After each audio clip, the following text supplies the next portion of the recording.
Hi, folks. I am Scott Ferguson, here again to read to you. I have a very cool speech here, another in my great speeches collection from General Dwight David Eisenhower. This is from June 2nd, 1945, after the Allied victory in Europe.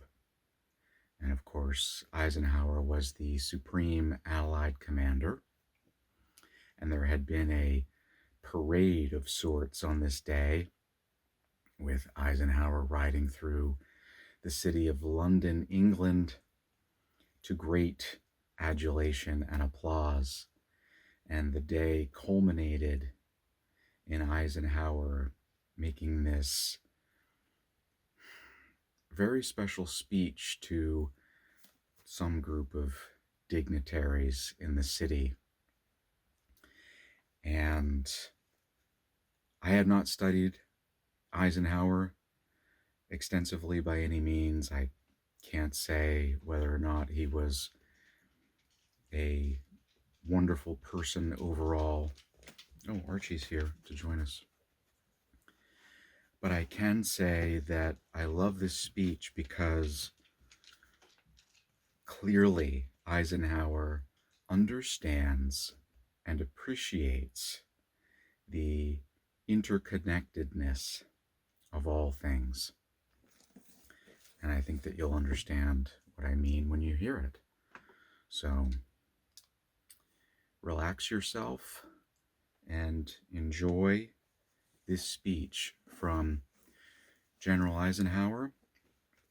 This was a good 7 years before he became President of the United States, in London after the victory in Europe in World War II.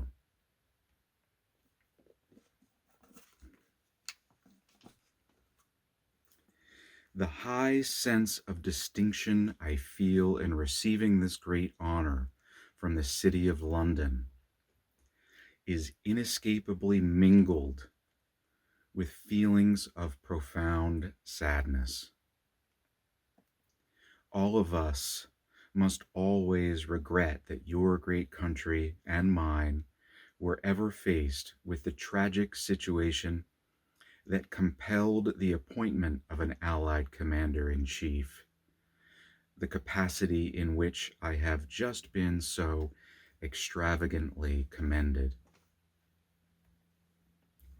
Humility must always be the portion of any man who receives a claim earned in the blood of his followers and the sacrifices of his friends. Conceivably, a commander may have been professionally superior.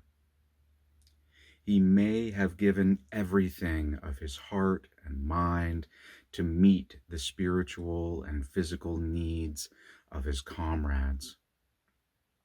He may have written a chapter that will glow forever in the pages of military history.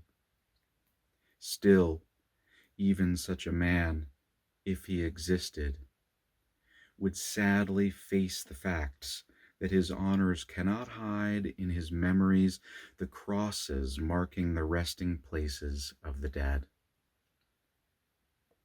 They cannot soothe the anguish of the widow or the orphan whose husband or father will not return.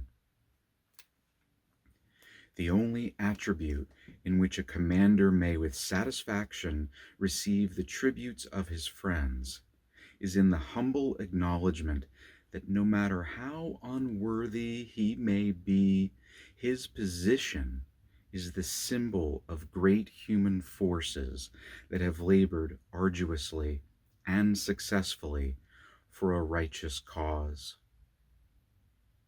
Unless he feels this symbolism and this rightness in what he has tried to do, then he is disregardful of the courage, fortitude, and devotion of the vast multitudes he has been honored to command.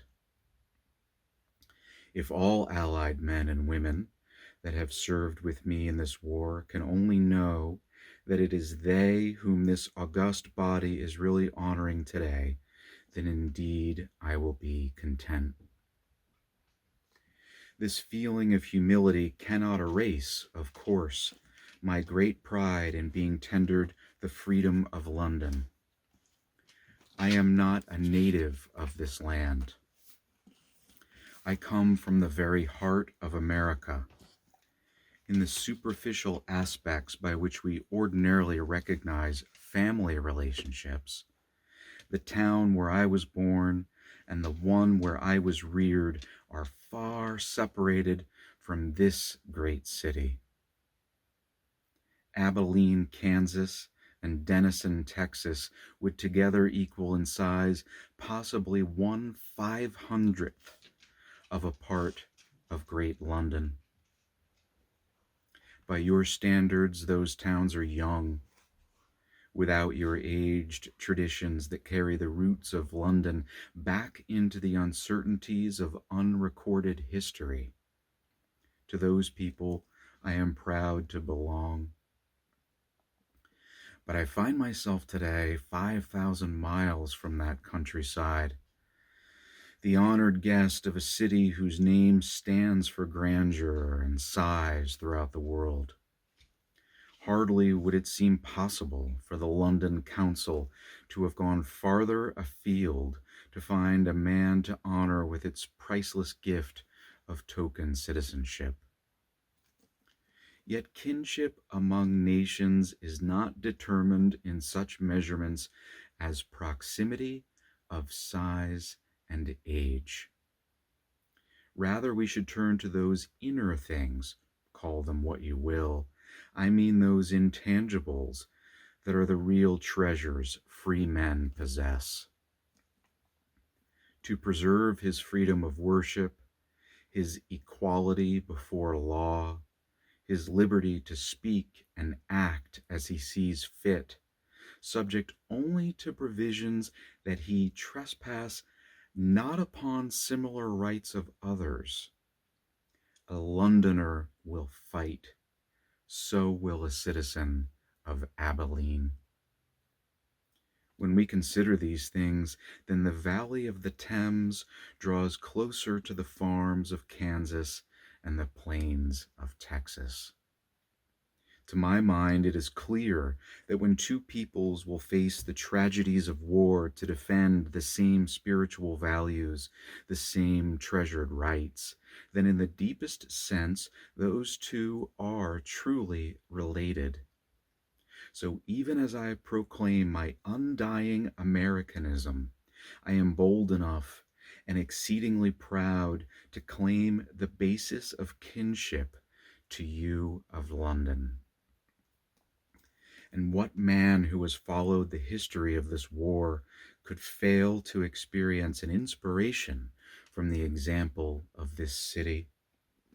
When the British Empire stood, alone but unconquered, almost naked but unafraid, to defy the Hitler hordes, it was on this devoted city that the first terroristic blows were launched.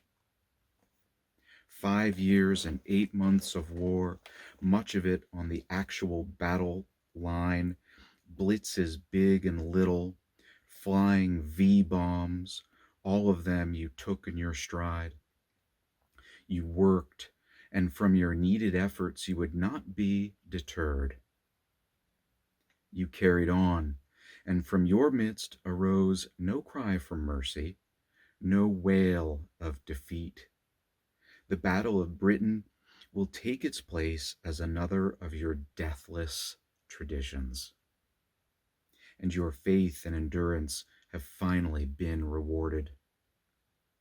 You had been more than 2 years in war when Americans in numbers began swarming into your country. Most were mentally unprepared for the realities of war, especially as waged by the Nazis. Others believed that the tales of British sacrifice had been exaggerated. Still others failed to recognize the difficulties of the task ahead. All such doubts, questions, and complacencies could not endure a single casual tour through your scarred streets and avenues. With awe, our men gazed upon the empty spaces where once had stood buildings erected by the toil and sweat of peaceful folk. Our eyes rounded as we saw your women serving quietly and efficiently in almost every kind of war effort, even with flak batteries. We became accustomed to the warning sirens which seemed to compel from the native Londoner not even a single hurried step. Gradually, we drew closer together until we became true partners in war. In London, my associates and I planned two great expeditions, that to invade the Mediterranean and later that to cross the Channel. London's hospitality to the Americans, her good-humored acceptance of the added inconvenience we brought, her example of fortitude and quiet confidence in the final outcome, all these helped to make the supreme headquarters of the two Allied expeditions the smooth-working organizations they became. They were composed of chosen representatives of two proud and independent peoples, each noted for its initiative and for its satisfaction with its own customs, manners, and methods. Many feared that those representatives could never combine together in an efficient fashion to solve the complex problems presented by modern war. I hope you believe we proved the doubters wrong. And moreover, I hold that we proved this point not only for war, we proved it can always be done by our two peoples, provided only that both show the same goodwill, the same forbearance, the same objective attitude that the British and Americans so amply demonstrated in nearly 3 years of bitter campaigning. No man alone could have brought about this result. Had I possessed the military skill of a Marlborough, the wisdom of Solomon, the understanding of Lincoln, I still would have been helpless without the loyalty, vision, and generosity of thousands upon thousands of British and Americans. Some of them were my companions in the high command.